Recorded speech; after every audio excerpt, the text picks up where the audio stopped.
T'aimerais ça avoir une belle recette de foie qui goûte bon? T'es à la bonne place.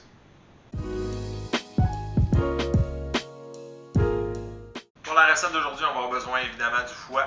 On va mettre aussi du bacon, le gras du bacon, du sel et un liquide comme du lait, de la crème, de l'eau ou du bouillon d'os. Fait que pour commencer, moi j'ai sorti mes foies. J'ai des foies de porc, j'ai des foies de chevreuil. Ce que je vais faire, c'est que je vais les mettre dans un bol. Je vais le faire tremper dans le lait à peu près 3 ou 4 heures. Ça peut être plus longtemps. Pour cuire mon bacon, je commence à le rouler en 3 ou en 4 pour que ça puisse rentrer sur la plaque. Aussitôt que ça c'est fait, je vais l'enfourner à 350, 20 à 30 minutes, tout dépendant de la cuisson que vous voulez. Ça peut être plus cuit, ça peut être moins cuit, ça ne dérange absolument rien. C'est au goût.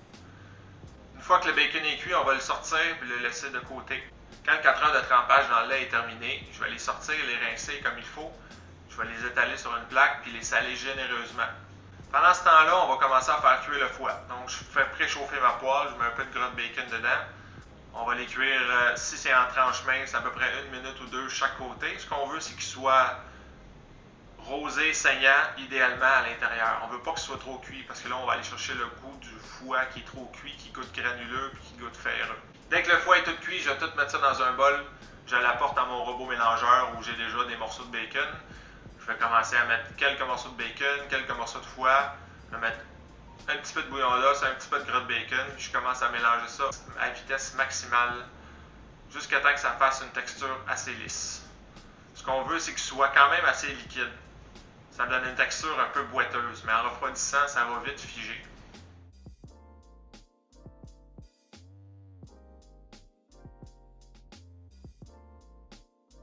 Moi, quand je fais mon pâté de foie, j'ai des grosses quantités, donc je le fais en plusieurs. J'ai 2 kg, ça ne rentre pas tout dans le mélangeur, donc je vais faire plusieurs bols.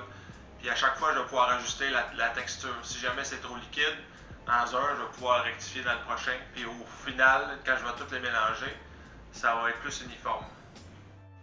En mouillant notre mélange au bouillon d'os, au lieu de mettre de l'eau ou de la crème, c'est sûr que ça rajoute beaucoup plus d'éléments nutritifs. Donc si jamais tu veux savoir comment je fais mon bouillon d'os, je vais mettre un lien à la fin du vidéo. Donc à chaque bol que je mélange, je vais mettre une grosse cuillère de gras de bacon, je vais mettre du bouillon d'os pour ajuster la texture.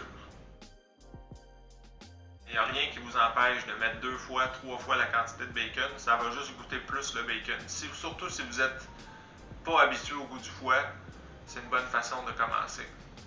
Une fois que tout est mélangé, tout est bien assaisonné, la texture est quand même assez boiteuse, on va pouvoir le ranger. Donc moi je le range en petites portions que je mets au congélateur et je sors une fois de temps en temps. Donc j'en mets des petits plats comme ça, j'en mange à peu près 1 par semaine, des fois 2.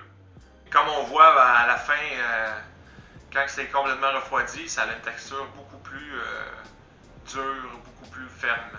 Moi, quand je les mets au frigo, c'était vraiment boiteux. C'était pas liquide, mais presque. Quand le pâté de foie est refroidi complètement, on peut manger ça sur des coins de porc frites, sur des chips de parmesan, on peut le manger directement à la cuillère, on peut mettre ça sur à peu près n'importe quoi. Fait que c'est ça, c'était ma recette de pâté de foie. J'espère que tu as apprécié, j'espère que tu vas l'essayer. Et si tu l'essaies, mets-moi des photos dans les commentaires, je suis curieux.